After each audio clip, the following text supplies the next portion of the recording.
Magandang oras mga kababayan, mga ka-Golden Boy. Meron tayong bigyan ng reaksyon ngayon itong patungkol sa asawa ni Rodante Marcoleta na kung saan nagtatrabaho pala ito sa mga diskaya. Dahil ang mga diskaya pala ay merong ibang negosyo, ito ay mga insurance. At ang insurance company na ito ay isa sa #1 insurance company in the Philippines. Mamaya malaman nyo kung anong insurance company ito. At dito pala ay isa sa mga board members o isa sa mataas na katungkulan ang asawa ni Marcoleta. Kaya ito na, magkakilala pala sila ng mga diskaya noon pa. Kaya merong koneksyon. Kaya pala gano'n na lamang ang pagprotekta ni Marcoleta sa mga diskaya na nais mismo ni Rodante na mapunta sa witness protection program ng pamahalaan itong mga diskaya kahit na napaka scammers patungkol sa flood control projects nila sa DPWH. Kaya ito na, booking na si Marcoleta. Kaya pala, 'di ba? Kasi pala asawa niya ay mataas na katungkulan dito sa mga insurance company ng mga diskaya. At para sa detalyadong balita, narito ang ating mga kaibigan sa Agenda Bilyonaryo Channel. Nabisto ang koneksyon ng asawa ni Senador Rodante Marcoleta sa insurance company ng mag-asawang Curly at Sara Diskaya, ang naturang insurance agency, kabilang pa sa top 10 insurance company sa bansa. Narito ang Agenda Weekend Report ni Hannity. Konektado ang asawa ni Senator Rodante Marcoleta sa mga insurance na ginamit ng mga diskaya.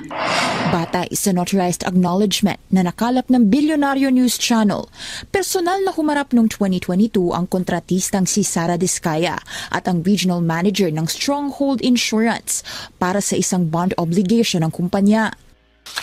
Nakalista mismo sa Board of Directors ng Stronghold Insurance si Mrs. Edna Marcoleta, asawa ng senador.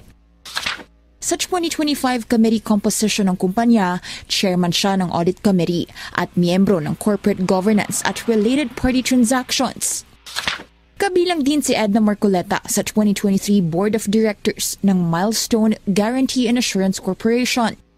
Elected siya bilang non-executive director noong 2016. Nakalagay din sa records ng kumpanya ang kanyang affiliation sa Congressional Spouses Foundation Incorporated noong panahong kongresista pa si Marcoleta sa Sagip Party List.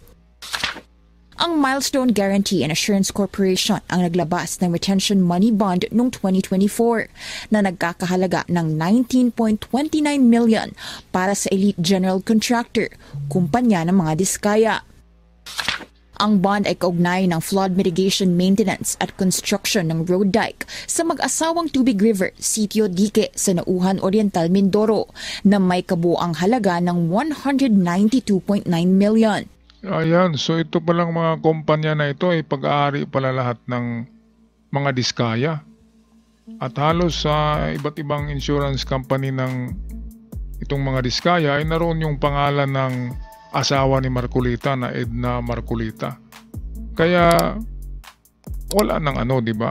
Hindi na tayo magtataka kung bakit ganun na lamang ang pagprotekta at pagrekomenda ni Marcoleta sa mga diskaya na hindi makulong. Di ba? Gusto niyang mag-avail ito ng witness protection program ng DOJ. Ngunit kapag ito'y nagiging witness, ay ma-infiltrate ang DOJ dahil nga yan ay diskaya at didiktaran niya ni Marcoleta kung ano ang gagawin, ay baka magkagulo-gulo pa ang dyan sa DOJ at nako, kaya dapat itong si Marcoleta anuhin talaga to dapat matigil na yung kanyang mga pagmaniobra dyan sa Senado kasi parang siya yung Senate President dyan Siya yung pinaka-bulldog dyan. Siya yung grabe ang kahul ng kahul, mga kababayan. Kaya tama lang na ibunyag tong mga nila, di ba? Mga tinatagong sikreto para matigil na to si Marcoleta kasi masyadong malinis ang image niya I-booking naman, di katulad nung Gudesa na niya, di ba? Basurero issue. Yung Gudesa ay Halatang halata siya ang gumagawa ng script eh. Alam niya kung saan titigil, alam niya kung saan babasahin, di ba? Yung affidavit nung Gudisa. Kaya ito, dalawa na ang issue ni Marcolita tungkol sa kanyang witness daw na Gudisa, ang basurero ng pera. At dito naman sa asawa niya na talagang konektado sa mga diskaya. Alright, patuloy tayo sa balita courtesy ng Bilyonaryo Channel. Ang parehong project ang pinuntahan ng team ni Senate President Pro Tempore Panfilo Lacson na completed naman sa DPWH website pero wala namang makikita on the ground. Nasaan ang halos 193 million na pondo sa Sitio Dique noong 2024? Eksakto ang lokasyon na aming pinuntahan sapagkat consistent ito sa coordinates na nakalathala sa DPWH at sa sumbong sa Pangulo website. Guni-guni o guni-guni? Ang bayan ng Nauhan Oriental Mindoro ang isa sa mga kinall out ni Lacson dahil sa laki ng pondo sa flood control pero laging binabaha. May ilan pang di umano'y Agila projects sa Nauhan na galing sa congressional insertions. Ang Agila ang isa sa initiatives ni Oriental Mindoro Representative Arnan Panaligan. Nahugot daw ang mga ito sa unprogrammed funds na hindi naman dapat madaling ma-access ng mga kongresista. Kung saan may multimillion projects, dumadapo ang Agila. Pero lubog pa rin sa baha ang nadadapuan ng Agila. Una nang itinanggi ni Panaligan ang involvement sa mga implementasyon sa maanumalyang proyekto sa lalawigan. Spotted si Panaligan noong 2024 sa isang ribbon-cutting ceremony ng Stronghold Insurance sa Mindoro. Ayan, kapag Stronghold, sa mga diskaya to. Kaya grabe na koneksyon, no? Parang number 1 nga na insurance yan. Stronghold, diskaya pala ang may-ari, mga kababayan. Grabe, no? Ito namang insertion ng mga congressman daw ay tag 100 billion daw bawat congressman eh. Mamaya ay atin hahanap ako ng mga artikulo nitong sinasabi ni Lacson na lahat ng congressman daw sa Congress ay mayroon daw insertion na 100 billion. Ang laki naman. Grabe naman yan. 100 billion kung 24 sila ka-congressman ay naku. Diba? Talagang ubos ang pera ng Pilipinas kung ganun. At saka, bakit bakit palaging sa Congress ang mag-appropriate ng budget ng Pilipinas? Igagawa ng ibang departamento na independent department galing sa palasyo kay PBBM na siyang gagawa ng budget, hindi yung congressman o senador kasi mahukus-pukus nila ang budget eh. Kaya dapat independent commission body. Yung ibang talaga siya, ibang ahensya. Hindi makapasok doon ng mga congressman at mga senador. Ganun lang naman yung kadali. Di ba? Bakit naman palaging Congress ang gumagawa ng budget? Kaya tuloy na sila ng scheme. Nakagawa sila ng paraan kung paano mag-insert kahit na yung unprogram pa, kahit na yung wala pang paglalaanan, ay nakuha na nila yung pera. Grabe.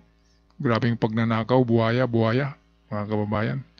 Okay, tapusin na natin ang video courtesy ng Bilyonaryo Channel. Kung saan nag-expand ang kanilang branch. Matatanda ang nagtalo na noon sina Lacson at Marcoleta hinggil sa Diskaya couple na iminungkahi ni Marcoleta na isailalim sa Witness Protection Program. Hindi ito pinirmahan ng DOJ at ng Senate President. Why are you so protective? Why are you so protective? I am not protecting them. Mabuti sinabi mo yan, Mr. Chair. O ayan, pag pataas-taas pa ng boses tong si Marcoleta kay Lacson. Kala mo kung sinong magandang lalaki, no? Hindi daw siya nagproteksyon. Ngayon, klarong-klaro na ang koneksyon nila eh. Kaya booking na si Marcoleta. Wala nang maniniwala dyan. Ang gumawa ng script ng mga diskaya, siya pa rin eh. Yung sa testimony ngayon, sa Gudisa, the basurero man, siya pa rin. Kaya nakakatawa eh, King Koy na ang dating eh. Kaya, bakit nabigyan ng pwesto yan si Marcoleta sa Senado diyan? Nabigyan din ng mataas na oras magsalita, parang Senate President ng dating ang Senate Tempore ay si Lacson. Tapos siya yung palaging, parang siya yung nag-manipulate ng Senado si Marcoleta. Kaya dapat matigil na yan, mga kababayan. Alright, ano ang palagay nyo dito, mga kababayan, sa koneksyon ng asawa mismo ni Marcoleta? Booking na booking, di ba?